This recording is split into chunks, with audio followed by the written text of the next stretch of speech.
I'm Ankit from Allviolet. In today's video, I'll be talking about the infamous receptor that SARS-CoV bind to. Yes, I'm talking precisely about the ACE2 receptors or angiotensin converting enzyme 2 receptors. So before starting with this video, please like, share, comment and subscribe to this channel, and also share this video with all your colleagues, batchmates and even your friends. So without any delay, let's start with our video. So for almost 50 years, the ACE's existence was not known. Can you digest that? Of course, yes. These receptors are glycosylated transmembrane protein that occurs in two different forms. You can digest proteins, right? So, is the receptors only for COV2 entry? No. NCOV2 hijacks this receptor, but it has other functions as well in vivo, like cardiovascular regulation.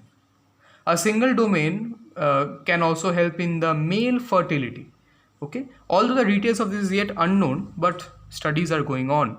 ACE2 has a role in degrading the DES-ARG9 bradykinin. This is a ligand for the B1 bradykinin receptor. You will be very amazed to know that it plays an essential role in the Alzheimer's disease too. So it plays an interesting role in Alzheimer's disease because it can hydrolyze something known as the amyloid beta protein that results in neural degeneration. ACE2 can hydrolyze amyloid beta, that is amyloid beta 43 to beta 42, that is then further degraded by ACE2 receptors, not ACE2, actually ACE receptors to amyloid beta 40. Okay, so this amyloid beta 40, basically Alzheimer's disease is basically the coagulation or the possible accumulation of the amyloid beta protein which needs to be broken down and subsequently removed from the system, and this is actually catalyzed by the ACE2 receptors. Also, as in my previous video I already told about the ACE2. So ACE2 also plays a distinct biological role as it is a chimeric protein. So it's a chimeric protein. It contains basically, like, what is chimera? Chimera is like, imagine you when you are getting up late in the morning. So basically when your parents telling you that you are a lazy bum, I can say. So basically a chimera, a parent, okay, like they think that you are a chimera between a lazy sloth and a fat human. Just like that, although I'm kidding, ACE2 is a chimera of ACE-like domain fused to something known as the colectrin domain. Okay, and this colectrin domain helps in the transport of amino acid using the B081 transporters. So basically this colectrin regulates the transport of the intestinal neutral amino acids. Okay, and they are just like this B081 family of the transporters are just like the luxurious cars for the neutral amino acid in the plasma membrane. Irregularity in this B081 as triggered by the ACE2 receptors can also call something known as the Hartnupp's disease.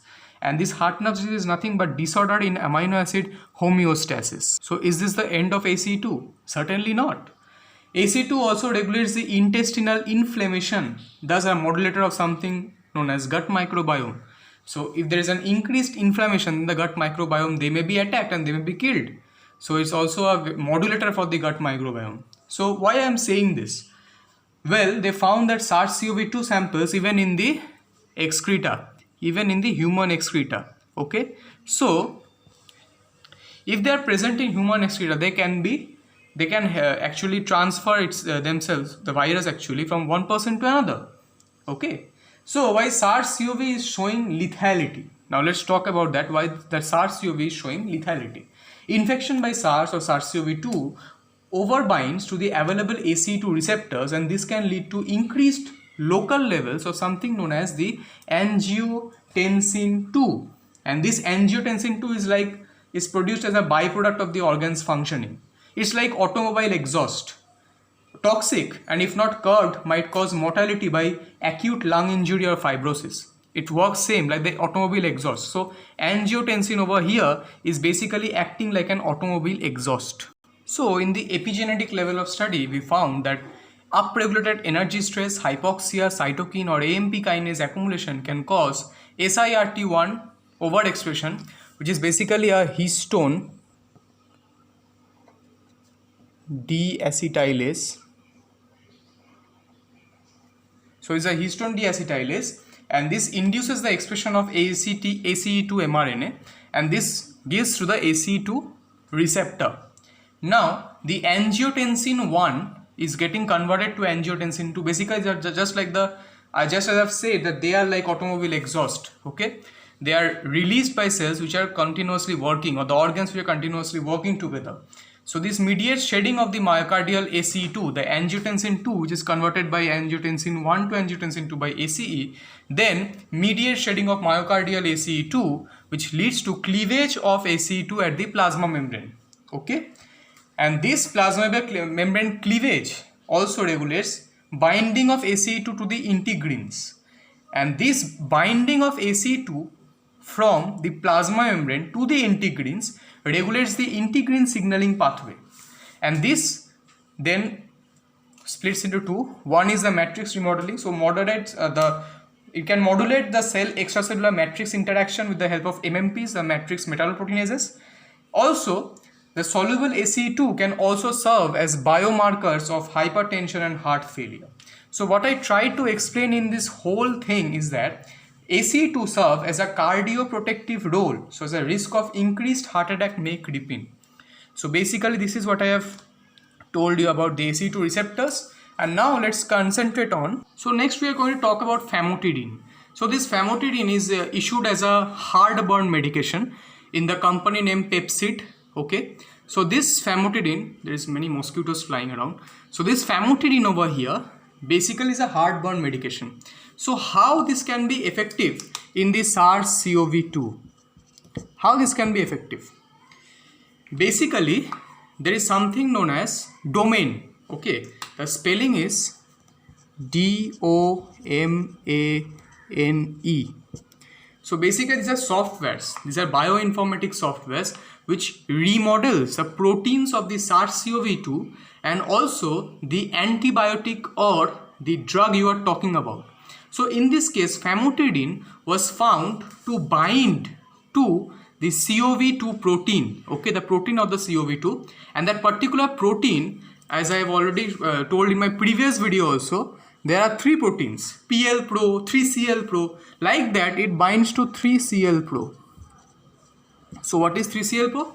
3CL-Pro is basically 3 chymotrypsin-like protease. So this binds to 3 chymotrypsin-like protease which inhibits the function of 3CL-Pro, and this is very much essential. This 3CL-Pro is very much essential for the overall replication of the virus. So if this 3CL-Pro is getting binded with famotidine, basically it is not functional, and hence famotidine is an interesting study that is going on. Although with 6612 patients there has been a very much controversial result. Okay, so although it is not recommended to anyone to use famotidine right now, the Pepcid, okay, it's not recommended right now, but the studies are going on, and hopefully we'll get a possible result with famotidine or any other drug like the remdesivir I have already previously talked about.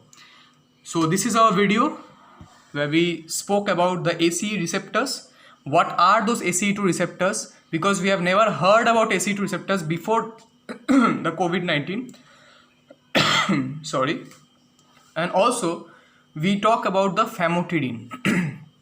So this video covered ACE2 receptors, what are its function, how it is formed, what it helps as a biomarker, as a matrix remodeler, what it helps at, and also the drug famotidine and why this drug is now like suddenly so much famous. Okay, so I'd like to conclude my video with this, but before going, please like, share, comment and subscribe to my channel if you like my content, and please share this video with others so that they also get informed about the recent findings about the ACE2 receptors and also the SARS-CoV-2 virus. Okay, so let's say goodbye right now. Okay, please subscribe to my channel. It gives me motivation to bring more interesting concept and contents. So bye for now.